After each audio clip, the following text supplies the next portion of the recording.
Slogan and colour. Okay. Well, my name is Grace O'Brien. I am a second year BPES student, which is, short term for political, economic, and social sciences. My campaign slogan is Will and Grace. So as you guys would already know, I'm campaigning with William Dawes.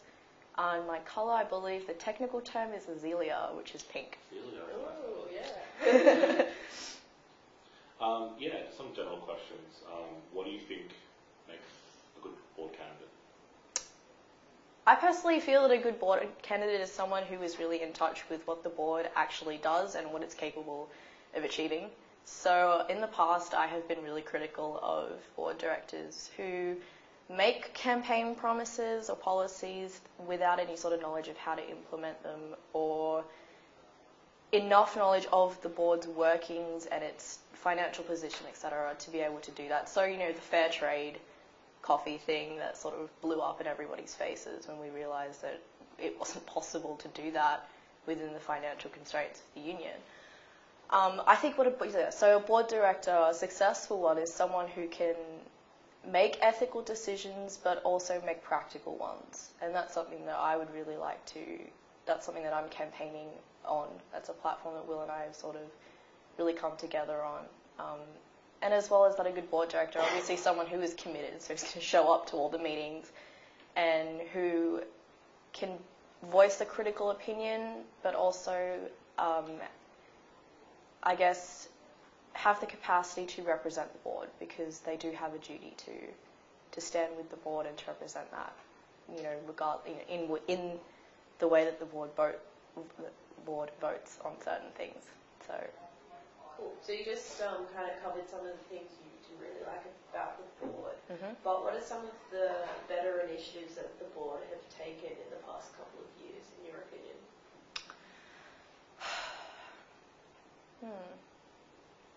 I guess one thing that I have really liked about the board is the diversity of people who sit on it, which in a way is a reflection of the voters and not actually the board itself. But I do appreciate the discussion that goes on in the board and the fact that they don't seem to, I guess, engage in things that aren't within their jurisdiction per se. So I don't feel like they sort of overlap with the SRC, if that makes sense, which is something that would concern me. There is sort of a really clear set of functions that the board, the union does, and the board acknowledges that, and I think they do a good job of sticking to what they do best, really.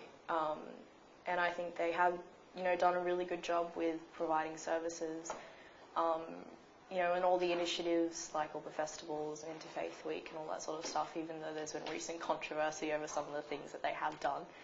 I think they do make a consistently good effort to do what they're supposed to, basically. So, I guess this sounds pretty obvious, but which other candidate do you most identify with? But also, who on the current board do you most appreciate? Respect? Well, William is probably the candidate that I definitely have, because we're maybe beyond William. Yeah, beyond William. I don't really know. I don't feel like I know all of the candidates well enough to be able to make that kind of judgment. I do know a fair bit about Tom Russell, yeah. and I don't really identify with him, but if I do appreciate his integrity, I suppose, and his dedication to his opinion. In terms of current board directors, I would probably have to say Hannah. I admire her consistent, I guess, her attendance record is very good, as you guys reported recently. It's good to see you, and her knowledge, I guess, of the board's technical knowledge is impressive. Cool. So now moving kind of more into your policies. Mm-hmm. So one of the policies that you said you'd like to bring in if you were elected was getting CNS executives participating in marketing and management training by way of a formal mentorship program. Mm-hmm.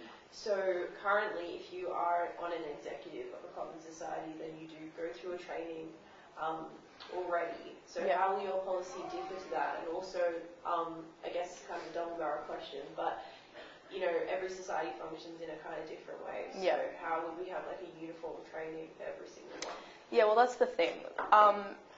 I would like to see, I guess, the union providing sort of not blanket like this is how you should run your society, but training in the way from professionals, I suppose. You know, these are ways that you can manage your funds. These are ways that you can plan events.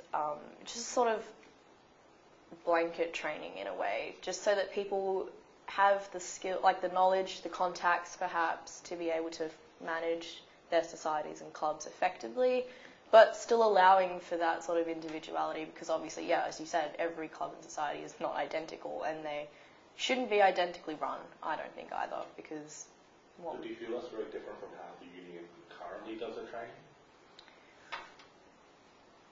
I think so. I think because from my knowledge of it and from what I have observed over the past couple of months is that some societies and executives get a little bit left behind.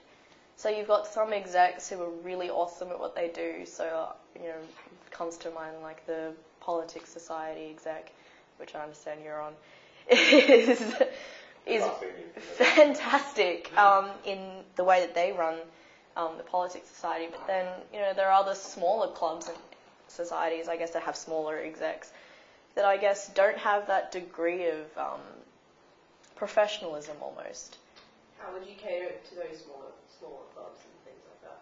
I guess kind of asking them what do they want their club to be? Do they want a club that is always having events and is, you know, always trying to get new members, or are they just a group of people who meet occasionally and talk about Disney movies or something?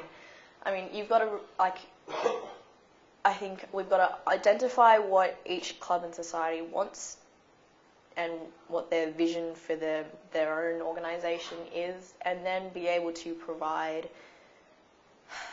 I guess, some basic tips on how they can best achieve that. And that would not result in, you know, the union having to specifically, like, sort of case by case manage everyone's training, but to be able to identify, okay, which areas do we need to focus on? So do we need to focus on, you know, how to manage all the paperwork that we make them do, or how to manage their funds, how to, you know, conduct their meetings and that sort of thing. So just really simple stuff, I guess. One of the other policies is CNS funding reform. Will, in his interview, said this is like one of your main policies. What will this really entail? Like, how do you see the funding reforms working, and what part of the CNS funding process do you think is problematic? At the moment, what is problematic, I think, and from my own experience and with talking with people on execs, it seems to just be very difficult. All the sort of the paperwork and the process of getting funding, you know, submitting your paperwork before an event and after an event, and it sort of gets really difficult to sort of secure funding and get that transparent process happening, because there's all these different things that need to be done. So my vision for the reform would be something that's a little more streamlined, so something that's a little bit clearer, more of a step-by-step process than okay, you have to do this and then maybe do that once you remember, and different events have different requirements, that sort of stuff.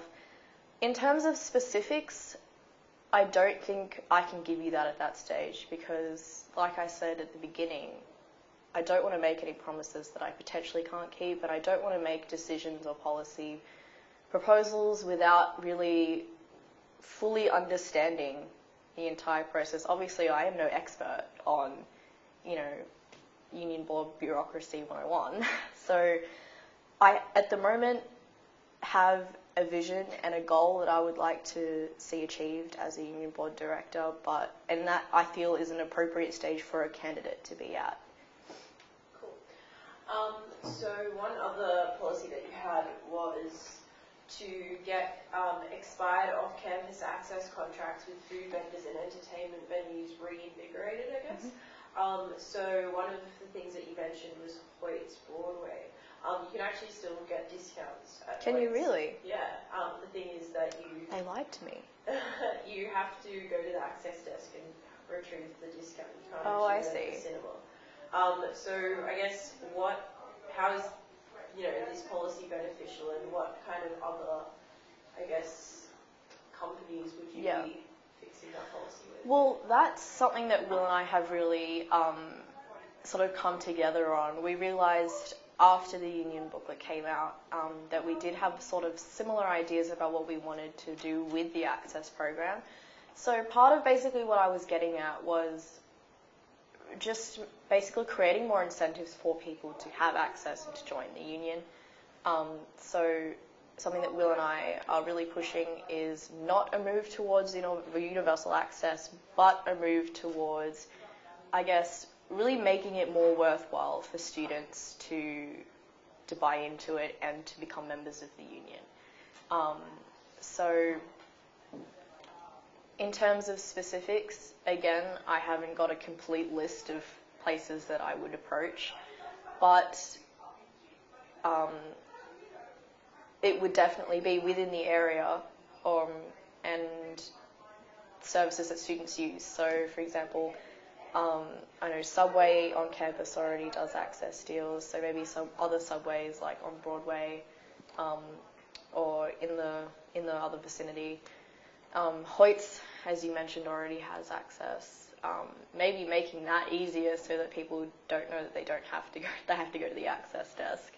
That I would be one of them in that case.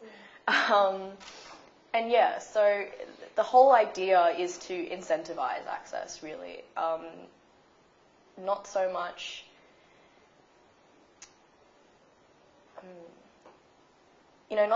make it that, everybody should have access, everything's free, free stuff for everybody, because it kind of nullifies the point of the program, really. Why even have an access program if you're just going to give it to everybody? And you shouldn't have to force that on everyone anyway. So, yeah, the idea is just to make access more worthwhile. You're paying, $200 and something for it for a 3-year card. You want to see more. You want to feel like that's worth it more than 20 cents off your daily coffee. When you talk about expired off-campus access contracts, what in particular what expired contracts are you talking about in particular? Well, my understanding was that Hoyts had expired, but as you pointed out, that's not the case, so I was wrong on that count. I do believe the home bar contract has expired, or since recently expired. Not so much. I don't think many of them have expired. What I probably should have said was seeking new contracts, maybe with companies that we already have deals with, and maybe securing more locations. So does that answer your question? Yeah, but also going on that, do you believe that expanding access off campus might lead to a loss of revenue within union outlets if students start going off campus more for their food and more for their drinks and stuff? Do you think that might lead to a loss of revenue that won't be balanced out by the increased access memberships? That's an excellent question, and I guess I can't really give you a definite answer, but that is a really real outcome. And if we were to pursue contracts off campus, we would really have to do some sort of cost-benefit analysis there. I mean, we don't want to detract revenue from the university outlets that we can't make up for with access membership fees. That is a really good point, actually. So that would be taken into consideration, definitely. So I guess you've kind of said that you want to get students a much better deal, and reducing the cost of access, things like that, which benefits students as a whole. It's kind of obvious that we'll have a Liberal government by the time next year comes around, which means that the SSAF probably won't be in existence. Yep. So where will you get the money to do all these things, like reducing costs and things like that, when the money's not coming from the government?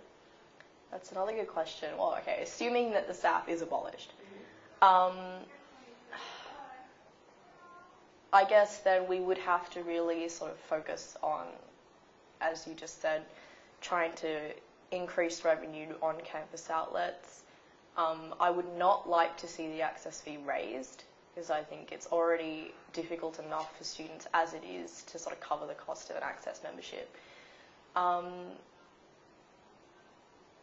Short answer, I guess, is I don't know, because I don't know what's going to happen with regards to SSAF. And with things like the university budget, I mean, ideally would like to see some more of the money going to the union than things like the sports and fitness facilities, the inordinate amount of money that goes to that as it is. So perhaps, lobbying the university for a large portion of the budget, which, I understand is a lot of that comes from SSAF. So again, another huge thing to negotiate over.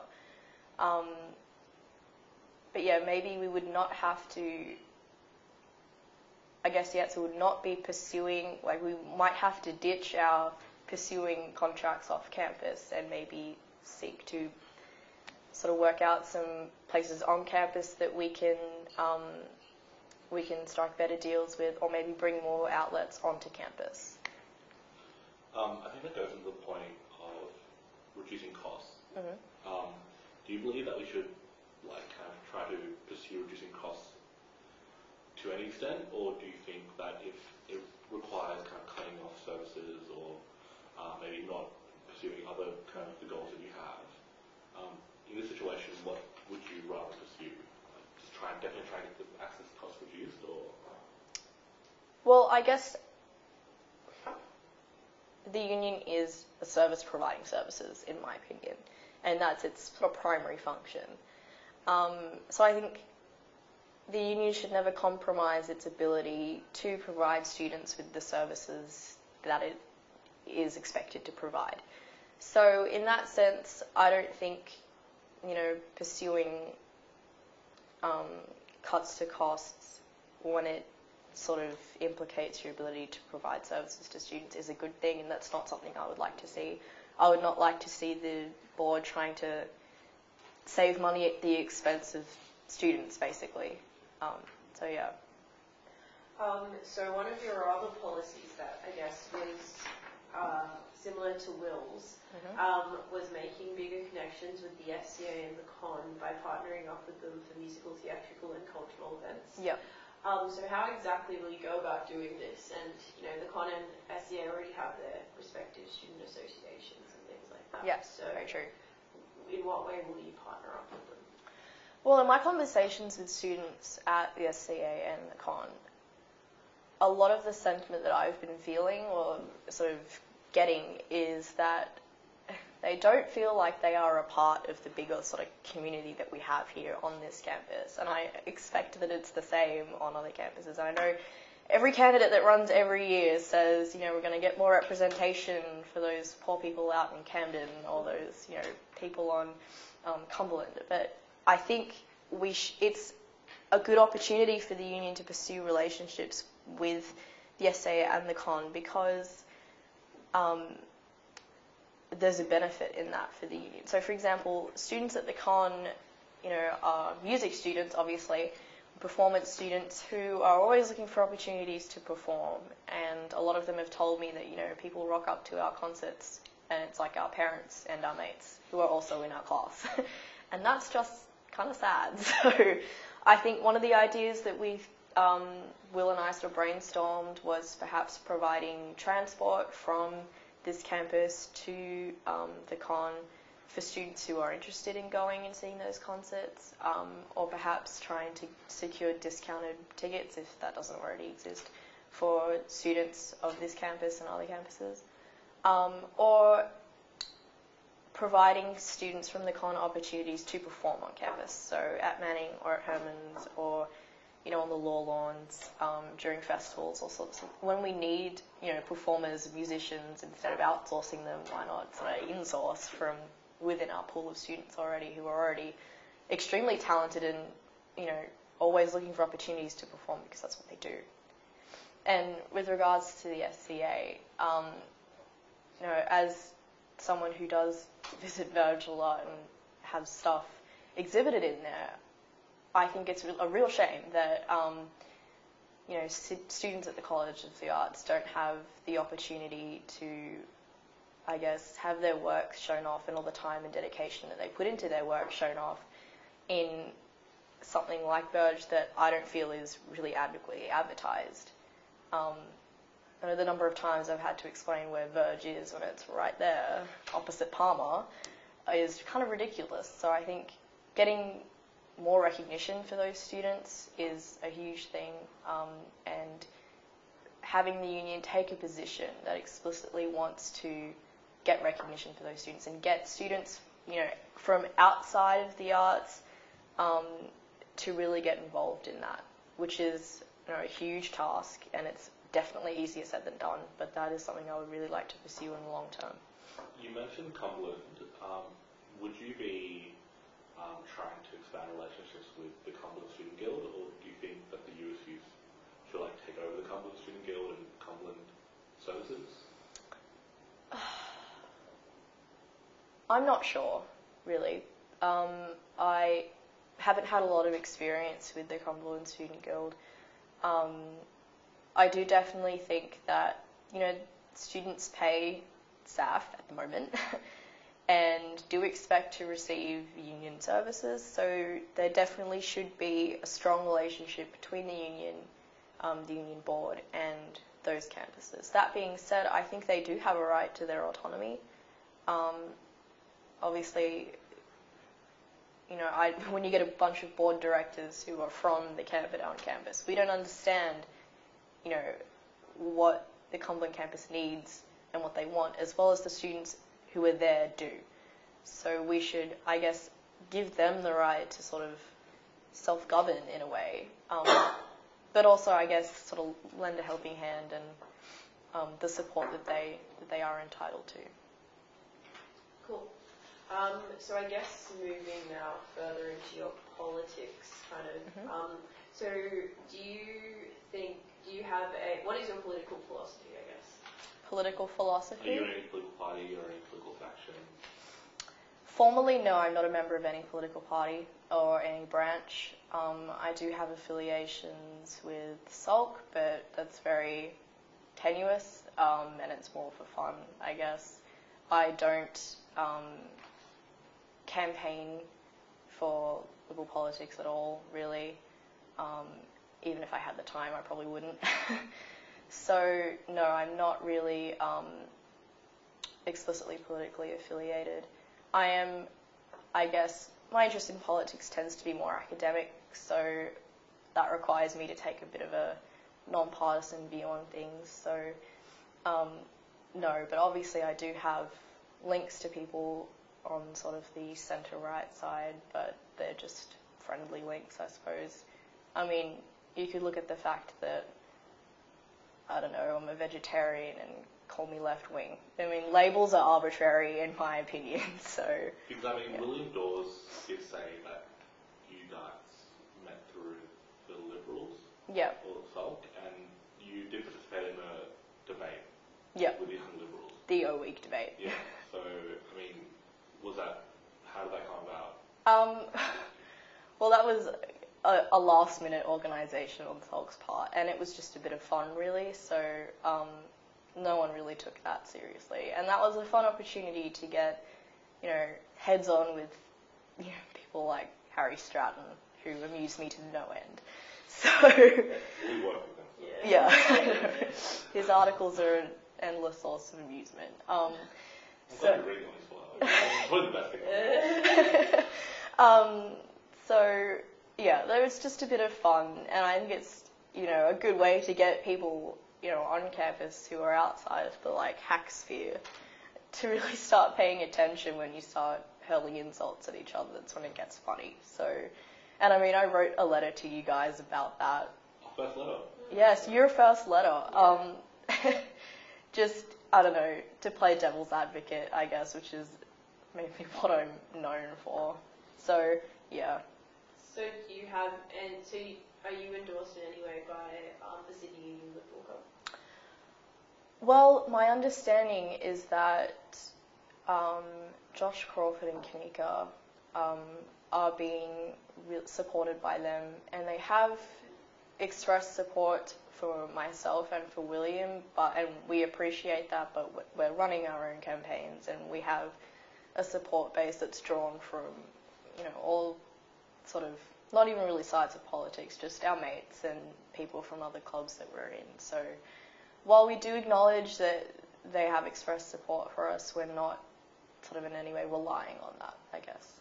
So you're not receiving any kind of campaigning support or material support from the Liberal Club at all? Material support, definitely no, because that would, I guess, in a way, contravene the new Sorry, I meant like grant. designing your stuff or Yeah. anything like that. No, I mean, so far the designs for logos and stuff have just been done by friends of mine or friends of William's. And yeah, so not really, no, we're kind of just relying on the support of our friends.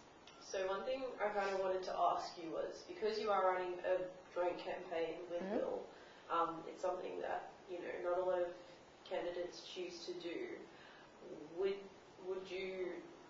Are you campaigning on the basis that you both want to get on, or are you trying to get yourself up over him? Will you be saying vote for both me and Will, or how's it going to work? Yeah. In that sense, because you're obviously going to split your resources to some extent. Well, so the actual technical term that we've struck up with the RO is cross-branding. So we are not mixing funds at all. The funding is separate. So we have, for example, different T-shirts. So we are still running as separate candidates, and I've been telling Will it's every man for himself. So no hard feelings if I get in and if he doesn't. But at the same time, because we both have these sort of shared visions and shared goals, if one of us doesn't get in, we would like to see the other there in lieu of that. So we are not running on this idea of we both want to get in. I mean, that would be awesome, but the idea is just to get one of us in, and that is ourselves. So Will really wants to get up, and I do as well. But if I don't, I would like to see Will in that position. But we are not mixing funds, and it's just a good opportunity to use a Will and Grace slogan, which is, a rare occasion. Yeah. So do you think there'll be any problems, like in terms of like students being confused, maybe like not knowing who to vote number one for? Well, we have been really wary of that, and the graphic design that we have done at the moment sort of has the numbers on it, so 1 and 2 to direct students, and there are different, we've got a colour scheme happening, so it's... Sorry, so do you have the same logo for both? We do, but they're different colours. So the scheme is really original, pink and blue. So yeah, we're sharing a logo, but there's still a degree of differentiation, so students can tell that we are still separate candidates. And I think we're not too worried about people being confused because, I mean, you were never going to avoid that anyway with like 15 other people running. So I think it's almost working in our favour, I think in theory anyway, because it's going to, if we're running sort of one campaign with 2 candidates in a sense, that's going to separate us from all the other candidates who are running individually with their own logos and own designs. Cool. So as one of the female candidates running, what is your position on affirmative action? I'm a little bit conflicted about it, to be perfectly honest, because, I would like to see getting to a stage where we don't need to have something like that. I would like to think that, voters aren't just going to vote for someone because they're a dude. But in reality, there is, the historical tendency for males to poll better than females, which is really upsetting. And I think at the moment, perhaps there is a need for that. But in the long term, obviously, I would like to see that not be necessary, not necessarily abolished for the sake of, appeasing everyone, but just getting to a stage where we don't need to think, okay, well, we need to have this so that we can make sure that there are women on the board. So if you were to be elected purely on AA, would you take your position on board?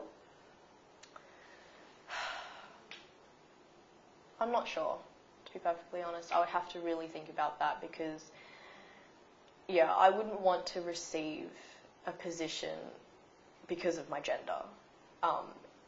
And I guess if it ended up being that I polled terribly and, one person voted for me and that was myself, and then I get put on board because I'm a chick, obviously I would take huge issue with that. And I would want that to, I want the position to go to someone who the people elected, basically, because that's the whole point of a democracy. So, if that were the case, in an extreme case, probably not. But, if I do receive a substantial vote, and I'd have to sort of weigh it up.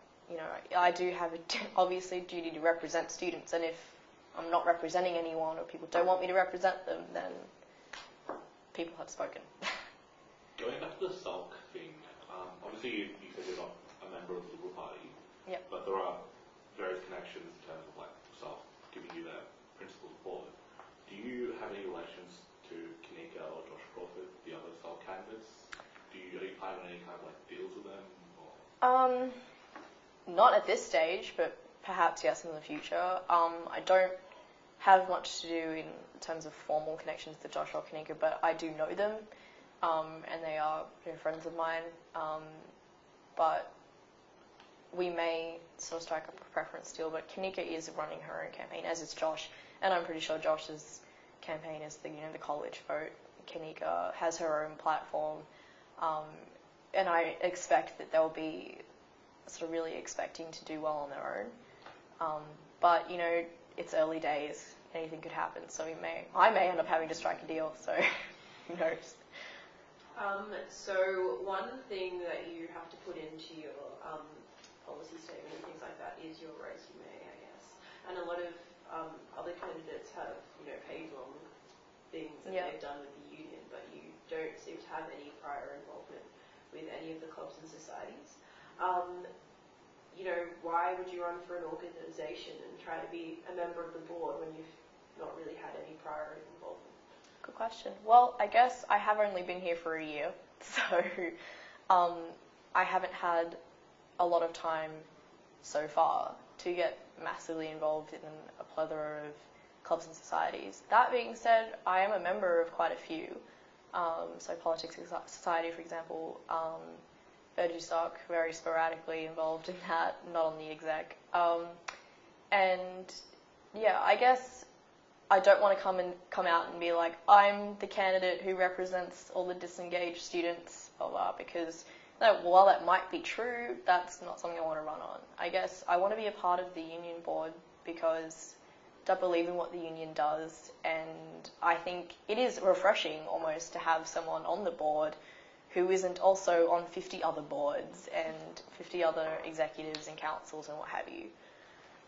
And like many of the students on campus, the majority, I have a life outside of uni as well. So I spend a lot of time with my family, I work, I do heaps of other stuff.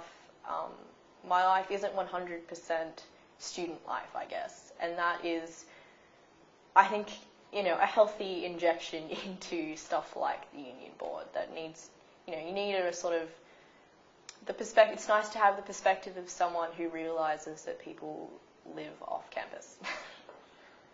One of the current proposals in the union board, which is pretty controversial and really kind of running along ideological lines, is a commitment to ethical investment. Mm-hmm. Do you believe that the USU should only be investing ethically? If so, why? If not, why? Only investing ethically? In terms of not investing in, say, coal or arms, tobacco. I don't think it's... That's an interesting question. I don't really think it's practical for the union to say, okay, we are only going to make decisions that we feel are ethical. We are only going to support or, seek contracts with companies that we feel are ethically run. Because, again, you do have to make sort of practical decisions about what's going to work and what's not. At the same time, there, I guess, is, with every sort of business that's run, a responsibility to, make decisions that aren't going to negatively impact a whole group of people. So things like, coal and the environmental effects of that. You don't want to be, like, the union doesn't really, I don't feel, has a place to support something that's going to result in complete and total environmental decimation. Yeah, so, yeah, I think it's, again, sort of just weighing it up. I don't think the union is expected to take a stance, a purely ideological and ethical stance on anything, but I think it's admirable that it does. But, again, you have to, there's diversity on the board. And for me, it's a question of how do you even arise at what's ethical and what's not when you've got all different people with different backgrounds, different philosophies. So for me, that's where the issue is, and not so much what happens after that. You just said that you think the union should take ideological stances on particular things, necessarily. One controversial club was the Life Choices Club that was, put forward, and there's been a lot of controversy surrounding that. Do you think that the USU should have overt political positions, and should the clubs and societies reflect them? No, I don't. I don't think so. I think the place for political ideology and political agendas, philosophical agendas, all that sort of stuff, is with the students. And if they want to group and form a club and society, then the union should facilitate that and should be able to allow them to formate those groups. But I don't think the union board or the union should take explicit political stances, because then obviously you're only representing the group of people who agree with that, and you're alienating a whole group of people who don't. But you think it's okay for clubs and societies to have political kind of positions on things? Yeah, because then if you agree with that, then you can join, and if you don't, then you can ignore that they exist. So, yeah. Could you do the same thing with the USU under a voluntary choice model, though? That's true. You could, as a student, choose not to align yourself with the union or buy into the union on the grounds of that. But, if we want students to join the union, we want students to have access because that's a form of revenue for us. We should be trying to appeal to as many people as possible. We provide, the board aims to provide services to students across campus. So, in that sense, you shouldn't be appealing to certain groups of students at the expense of others. Well, I think that kind of goes on to another question. Do you believe in SSAF? Do you believe in VSU? What's your position on compulsory student unionism versus voluntary student unionism? I think compulsory student unionism and SSAF are a bit different. I think I'm not a huge fan of compulsory student unionism. I think you should have a choice. If you want to be a part of the student union, great. If you don't, that's fine. Because I understand that some people at uni just come to learn. They rock up to tutorials and lectures if they feel like it, and then go back to doing whatever they were doing before. We need to respect that. Not everyone is the same.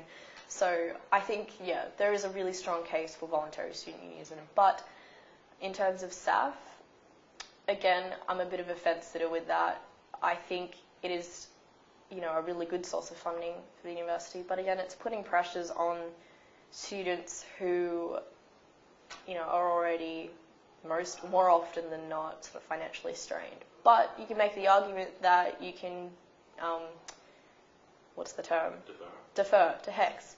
So there are ways to get around it, and I think there are, the arguments both sides are good, but maybe not conclusive. Well, so one of the problems, of course, is that the USU has a position on VSU. Constitutionally, it's opposed to VSU. Yeah. If an Abbott government does remove SSAF, and the USU campaigns against VSU, will that be problematic for you in any way, or would you go along with it and follow the union board stance? I think in sort of the discussion stage, I would. Is it rolling now? Do you want to talk about SSAF and VSU and CSU again? And the fact that the USU has a specific position on VSU and CSU? Yes. Well, I think as I was saying, I would, in the discussion phase, if there was a movement to sort of protest for this or that, would definitely voice my own opinion, whatever that may be at the time, because I tend to change my opinion. But at the end of the day, as a board director, you represent the union and you represent the board. So if the majority of the board directors vote in a certain way, even if I disagree with it, I suppose at the end of the day, I do have a responsibility to the board to uphold that. So you wouldn't speak out on issues of staff, because as far as the USU constitution has a specific clause that says board directors can't be anti-VSU. I mean, obviously they can be personally, but they can't speak on it. Would that be problematic for you in any way, or? Well, obviously, yeah, it's an issue for me if I have to sort of suppress my own personal opinions. But, I would not be running for board director if I weren't prepared to represent the board. So, rules are rules, I suppose, at the end of the day. And I'm not going to lead the charge and overthrow the board or anything, because that's just ridiculous. So. You're the first one to say that. So one of the things that you will have to do eventually is, if you are elected on board, is vote for someone for president. Mm-hmm. Who would you vote for if you were to be elected? Well, like I said before when you asked me, who do I most identify with or appreciate, I don't feel like I know enough about all of the board directors individually to be able to make that kind of informed decision. But, based on, I guess, what I know now, probably again Hannah, just because of the amount of knowledge and dedication that she has shown so far. But I mean, I could be totally blown away by someone else I don't know yet. So. Could be us someday. He says longingly. I guess another thing that is a bit, a number of different candidates have kind of discussed this in their policies, but making a bigger connection with the SRC. So what do you think the role of the SRC is in opposition to the USU? Or I guess what's the difference between them? And do you think that the USU should make bigger connections with the SRC? I think there is definitely room for more communication and I guess to identify the different roles. For me, my experiences with the USU and, SRC rather, as undergraduate representative for the Department of Government and International Relations, is that the SRC is really there for individual students and to facilitate their needs, so things that the union doesn't provide, so like legal counselling and emotional support, casework, all of that sort of stuff. And I think it's fantastic that the SRC does that, and it would be a shame if it were to take on some of the roles and responsibilities that the USU should be fulfilling, basically. So I think it's kind of like a individual versus aggregate sort of thing. I think the USU has a responsibility to the entire sort of student population, providing services for everybody. And while the SRC is the Student Representative Council, it also has that role. But I think what it does for me, I feel is most important is providing individual students with that support and with those services.